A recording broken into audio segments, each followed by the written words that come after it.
¿Y si la mente no fuera solo un conjunto de pensamientos, sino un territorio antiguo, lleno de símbolos que aún respiran dentro de nosotros? Al inicio del siglo XX, la psicología era una ciencia en construcción. Freud, con su enfoque revolucionario, había abierto una puerta hacia lo inconsciente, un territorio oscuro lleno de deseos reprimidos y traumas de la infancia. Pero había alguien que no estaba del todo convencido. Alguien que, en lugar de ver el inconsciente como una cloaca de impulsos sexuales no resueltos, lo percibía como algo mucho más vasto, más profundo, más misterioso. Ese hombre era Carl Gustav Jung. Y su visión transformaría para siempre nuestra forma de entender el alma humana. Jung comenzó siendo discípulo de Freud, incluso fue considerado su heredero intelectual. Pero algo en sus ideas no terminaba de encajar.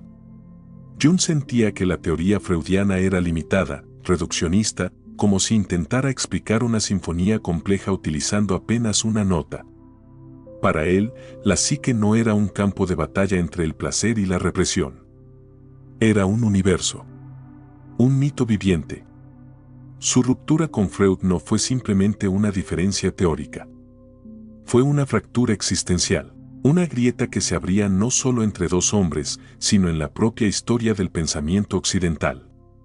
La ciencia quería reducir al ser humano a reacciones químicas y mecanismos de defensa. Pero Jung intuía que había algo más. Algo sagrado. Algo ancestral. Fue entonces cuando comenzó su propia travesía interior. Durante años, Jung se aisló del mundo, sumergido en lo que él mismo llamó su confrontación con lo inconsciente. No fue una experiencia académica. Fue una odisea psíquica. Anotaba sueños, dibujaba visiones, hablaba con figuras arquetípicas que emergían desde lo más profundo de su ser. Era como si el alma le hablara en símbolos y su tarea fuera traducirlos, descifrarlos, darles forma. Así nació su obra más enigmática, El Libro Rojo. Un testimonio visual y escrito de una mente atravesando el abismo.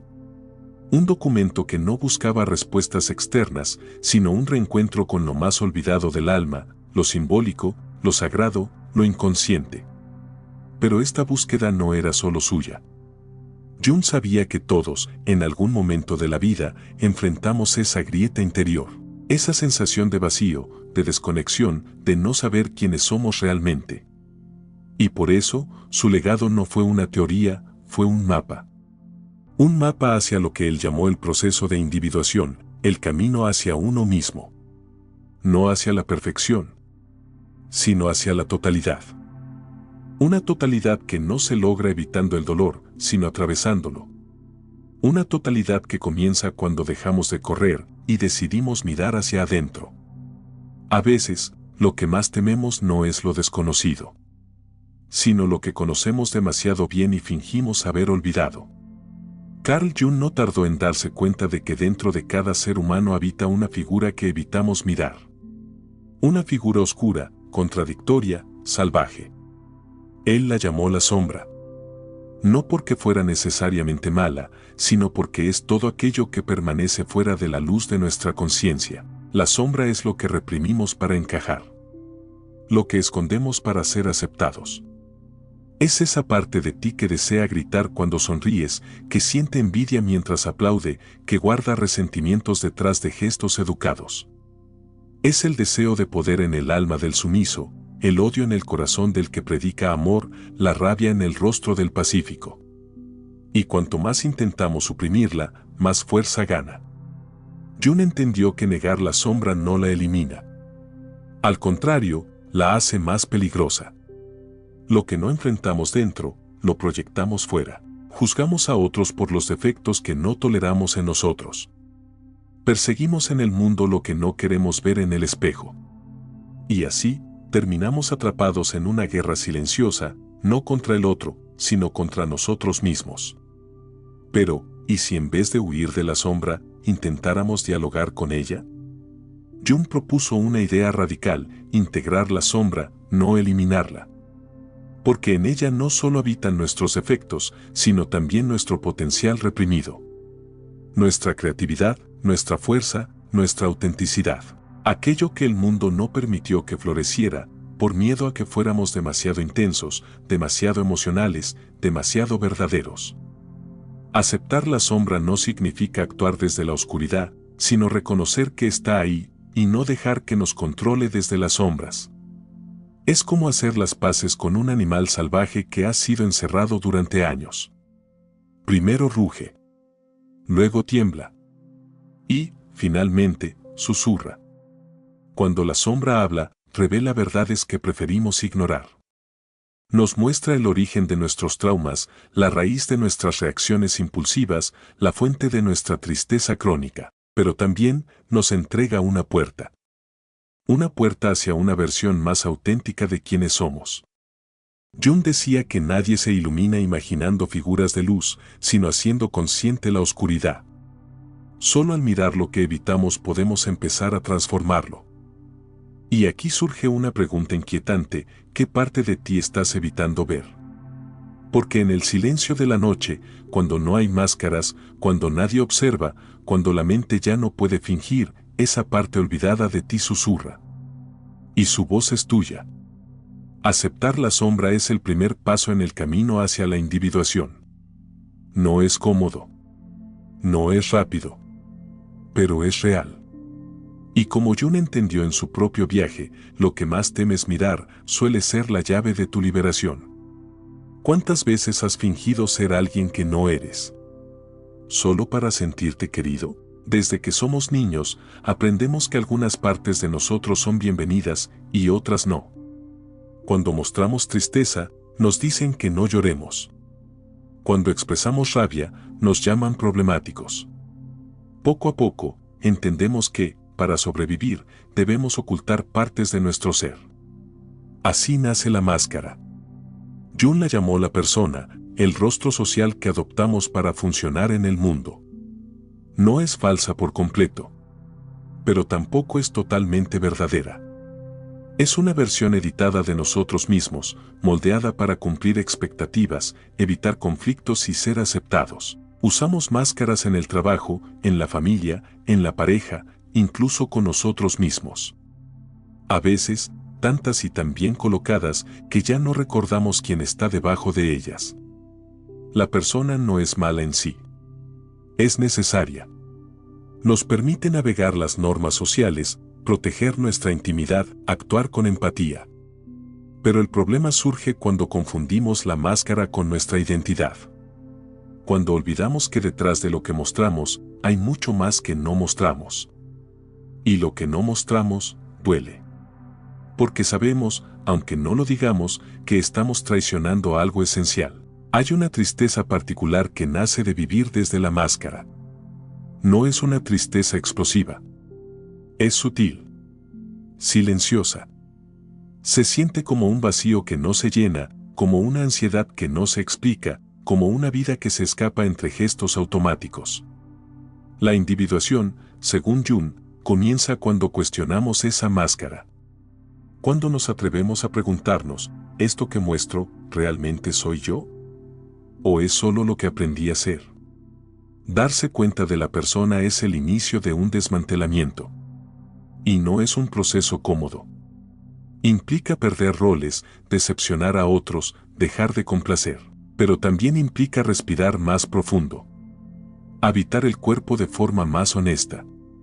Reconectar con partes olvidadas de uno mismo. Porque debajo de cada máscara hay una herida. Y al mirar esa herida, comenzamos a sanarla. El camino hacia el ser auténtico no pasa por eliminar todas las máscaras, sino por elegir conscientemente cuándo usarlas y cuándo quitarlas. Y recordar, siempre, que nuestra verdad no está en lo que mostramos al mundo, sino en lo que somos cuando nadie nos ve. ¿Y si los sueños que tienes no son solo tuyos? ¿Y si tus miedos, tus deseos y tus símbolos pertenecen a algo más grande que tú? Carl Jung propuso una idea que, incluso hoy, sigue siendo desconcertante y profundamente reveladora: el inconsciente colectivo. A diferencia de Freud, que veía el inconsciente como un depósito personal de recuerdos reprimidos, Jung fue más allá. Afirmó que todos compartimos una capa más profunda de la psique. Una dimensión ancestral, universal, que nos conecta no solo con nuestra historia personal, sino con la historia de toda la humanidad. En este vasto océano psíquico viven los arquetipos, patrones universales que se manifiestan en los mitos, las religiones, los sueños y las narrativas de todas las culturas. No son ideas conscientes. No son imágenes inventadas. Son fuerzas vivas que habitan el alma humana y moldean la manera en que sentimos, actuamos y comprendemos el mundo. El héroe, la sombra, el sabio, el niño interior, la gran madre, el embaucador. Estos arquetipos no son simples personajes simbólicos. Son estructuras psicológicas que emergen en momentos clave de nuestra vida, sobre todo cuando atravesamos transiciones, crisis o búsquedas profundas de sentido. Cuando sueñas que peleas con un monstruo, puede que estés enfrentando tu sombra. Cuando te sientes guiado por una intuición profunda, puede estar hablándote el sabio. Cuando te ves atrapado en patrones de autoengaño, quizá estás habitado por el embaucador. El poder de los arquetipos es que no necesitan explicación. Se sienten. Nos habitan, nos atraviesan, nos transforman, incluso sin que los comprendamos del todo. Pero hay algo aún más inquietante. Estos arquetipos no solo actúan a nivel individual. También operan colectivamente. Las guerras, los fanatismos, los movimientos espirituales, los colapsos sociales, muchas veces no son solo decisiones racionales. Son activaciones arquetípicas. Es la sombra colectiva emergiendo. Es el héroe colectivo levantándose. Es la humanidad, como un organismo psíquico, respondiendo a fuerzas que no entiende pero que siente. Jung decía que no nacemos con una mente vacía. Nacemos con una semilla de sabiduría ancestral que nos habla a través de símbolos, visiones, emociones intensas. Y solo cuando empezamos a escuchar esas voces arquetípicas, comenzamos a entender quiénes somos y qué papel jugamos en el gran relato humano. Porque lo que vives, lo que sueñas, lo que temes, no está aislado. Es parte de una memoria más antigua que tú. Una memoria tejida por millones de almas antes de ti, que también buscaron sentido, también enfrentaron sombras, también soñaron con un lugar al que pertenecer. El inconsciente colectivo no es una teoría. Es un espejo. Uno que nos revela que no estamos solos en nuestra búsqueda. Y que la historia que estamos escribiendo ya ha sido escrita antes en lenguajes invisibles, en símbolos eternos, en la piel del alma colectiva. No se trata de ser perfecto. Se trata de ser entero, de recoger los pedazos dispersos del alma y volver a casa. Para Jung, la vida no era una línea recta ni una meta a alcanzar. Era un círculo. Un viaje que comienza en el exterior, cuando adoptamos máscaras, cuando obedecemos expectativas, cuando sobrevivimos en lugar de vivir. Y que poco a poco nos lleva de regreso al centro. A este proceso lo llamó individuación. Una palabra compleja para describir algo profundamente humano, el retorno a uno mismo. La individuación no ocurre cuando negamos nuestros conflictos, ni cuando evitamos nuestros miedos. Ocurre cuando los miramos de frente, cuando dejamos de huir de lo que duele y comenzamos a escuchar lo que la herida tiene para decir. Pero este viaje no es cómodo. Exige desenterrar memorias, romper estructuras, desactivar viejos condicionamientos. Significa atravesar el caos interno sin garantías, solo con la brújula del alma en la mano. A veces ese caos se manifiesta como ansiedad, depresión, crisis existenciales. Jung no los veía como enfermedades que debían ser erradicadas, sino como mensajes del inconsciente. Llamados simbólicos a una transformación más profunda. No estás roto. Estás siendo invitado a cambiar de forma. Durante este proceso, el individuo se ve forzado a integrar la sombra, aquello que ha negado de sí mismo. Y a reconciliar la dualidad que habita en su interior, la luz y la oscuridad, la razón y el instinto, la conciencia y el misterio. No es un camino que se transita en línea recta. Es una espiral. Una danza entre el yo que fuimos, el yo que fingimos ser y el yo que estamos destinados a encarnar. En ese trayecto, muchas cosas se caen, relaciones que ya no vibran con nuestra verdad, roles sociales que se sienten vacíos, sueños prestados que nunca fueron realmente nuestros. Pero también nacen nuevas visiones. Comenzamos a percibir que el sentido de la vida no está allá afuera. Está en el acto mismo de mirar hacia adentro, de aprender a vivir con profundidad, con honestidad, con presencia. Para Jung, ser uno mismo no era un derecho. Era una conquista. Un compromiso constante con la autenticidad. Y esa autenticidad no es una imagen bonita que mostramos al mundo. Es la verdad cruda que descubrimos cuando nos atrevemos a vivir sin máscaras. Porque solo cuando aceptamos todas nuestras partes, las rotas, las luminosas, las oscuras, las aún desconocidas, es que podemos realmente llamarnos completos. Y entonces, por fin, el círculo se cierra. Y descubrimos que el viaje no era para convertirnos en otra persona, sino para recordar quiénes fuimos siempre, antes del miedo, antes del disfraz, antes del olvido.